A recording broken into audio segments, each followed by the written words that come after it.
What's good, YouTube? It's Nas, and we back with another video. Road to 300 subscribers, of course, and in today's video, we're going to be talking about the rest of the game ones, because I'm pretty sure when I upload this video, the Pacers-Bucks game is going to be going on, and I tried to get all these videos out, but obviously, I didn't have enough time, or I didn't do it, but the game one was between the Grizzlies and the Thunder was just confirmed yesterday night when John Morant and Jaren Jackson Jr. went off, and now they're going to OKC tomorrow, in which they're going to try to upset the number one seed. And that has, last time that has been done was in 2023, led by Jimmy Butler led team. But can the Grizzlies really do it?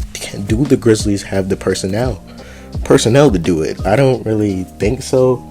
They lost Jalen Wells, their best perimeter defender, which puts them in a huge disadvantage against the Oklahoma City Thunder, obviously the best team in the NBA this season, which you have nobody to really stop Shea. And Shea is going to go off this series because without Jalen Wells, you losing your best perimeter defender. You're going to try to put Vince Williams on him. I believe that's his name, Vince Williams. He was the starting small forward. He went off last year, and this year he has a backup small forward role. But you're going to try to do that. You're going to try to put Scottie Pippen Jr. on him, and that's obvious. Now, I don't think it's going to work. I'm going to keep it a buck. I just don't think that they have the personnel to stop them. And the Thunder, obviously, they have all the personnel in the world. They have the best starting five, I believe, in the league. And Shai Gilgeous-Alexander, Lou Dort, Jalen Williams, Chet Holmgren, and obviously Hartenstein. Their starting five is secured for basically the future, I would say. And then they have the bench in Cason Wallace. You have Aaron Wiggins. You have Isaiah Joe. You have Alex Caruso. Their depth is crazy. That's why they're the number one seed, and they're the most likely to go to the finals in the Western Conference. So I would say I would probably have the Thunder in 5 games beating the Grizzlies, but it would be fun to see an upset. It would be fun to see an upset happen between that team, and it would be crazy because I saw the last MVP shit. It says Shai Gilgeous-Alexander is the favorite to win MVP this season. So imagine knocking out the MVP in the first round. That's some 2008 Warriors shit when they knocked out Dirk Nowitzki. So I don't know.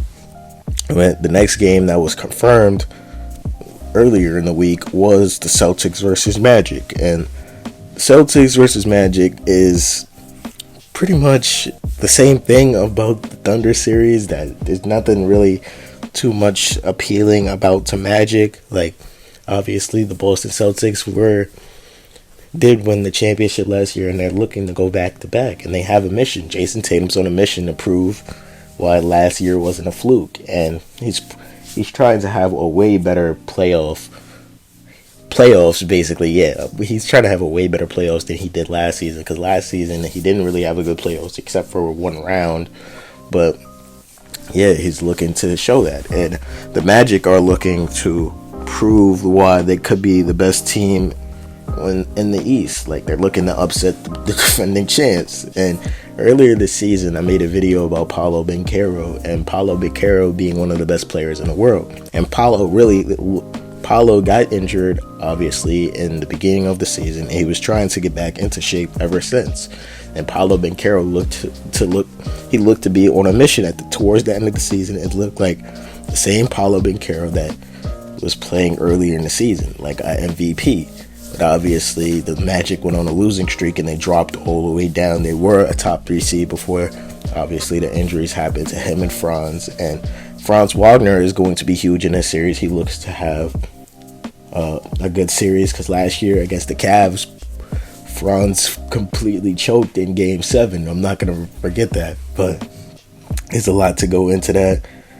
You got Cole Anthony, their bench scorer, to come off the bench and go get you a bucket. They have the defense. I just don't think they have enough offensive capability to beat these Boston Celtics and the defending champs. Like, Jaylen Brown is going to look to have a huge series too. You got Porzingis. Who's going to guard Porzingis? You got Derek White and Jaylen Brown. I don't know if I said Jaylen Brown already, but you got Drew Holiday. So this team, they got a highly improved Peyton Pritchard off the bench who could come off the bench and go get you a bucket. So it's a lot going down to this Boston Celtics team. So I would overall say I would have the Boston Celtics in 6 games. I think the Magic could squeeze out 2 games, but if they don't, they're getting swept. I'm gonna keep it a bug. If they don't at least get one in Orlando, they're gonna get swept. And I'm not saying that to diss the Orlando Magic or anything, or act like they're a bad team, because they're not. Like, I believed in them in the beginning of the season. I thought they could be a championship contender, but obviously they showed that they didn't have the offense capability to match any of these top tier teams. Like, they showed it themselves. So how can you expect to beat the defending champs who rely on the 3-point game heavily to do that? But the next series we're going to do, in the final series that I haven't talked about yet, is the Cavs versus the Heat. And I'm not going to overthink this at all. Like, we're just going to talk about this and move about our days, bro. Because that's how easy these games should be for the Cavs. Like, obviously, the Heat just beat the Atlanta Hawks and stole their playoff appearance, which, I don't know, was it smart or was it not? I don't know. But the Miami Heat are always playing champions. Like, that's what they do. They love the play-in. They love getting in from the play-in, and they're looking to upset the number 1 seed in the Cleveland Cavaliers. And I'm gonna keep it real. I don't see it upset happening in this series. This is the only series I feel like, if I wasn't forced to watch it, I'm not watching it, because I fairly believe the Cleveland Cavaliers should win all of these games pretty easily. No disrespect to Tyler Hero, but Tyler Hero has been an all-star this season. He has led this Miami Heat team, but at the same time, we're going to talk about the Cleveland Cavaliers like they were the best team in the world for a couple months. Like, until the closing months, when obviously the Oklahoma City Thunder passed them up, it was the Cleveland Cavaliers on top of the world, on top of the NBA. So I'm not about to just disrespect them and have the Cavs winning even a game. Like, if they get a game, sure. I feel like the only game they might have the ability to get is tomorrow's game 1. That's the only shit I feel like they should get, because obviously the Cleveland Cavaliers have the depth. They have Max Strus, they have Ty Jerome. That's their bench. They have DeAndre Hunter, and obviously you have fucking Darius Garland, Evan Mobley, and Donovan Mitchell. And Donovan Mitchell is going to look to have a huge playoff series, because Donovan Mitchell always comes up clutch in the playoffs, and he always comes up for his team. So I'm looking for Donovan to just completely annihilate the Miami Heat, and I'm not going to look too far into this series. If the Miami Heat upset the Cavs and I come back to this video, I'm going to be hugely surprised, and I'm going to know everybody was right about the Cleveland Cavaliers, about them just being a regular season team and they're not a contender team. Like, I will never believe in the Cavs again if they lose to the Miami Heat. But let me know how y'all feel about these game ones. Sorry I couldn't make multiple videos, but I hope you guys enjoyed this video. Subscribe.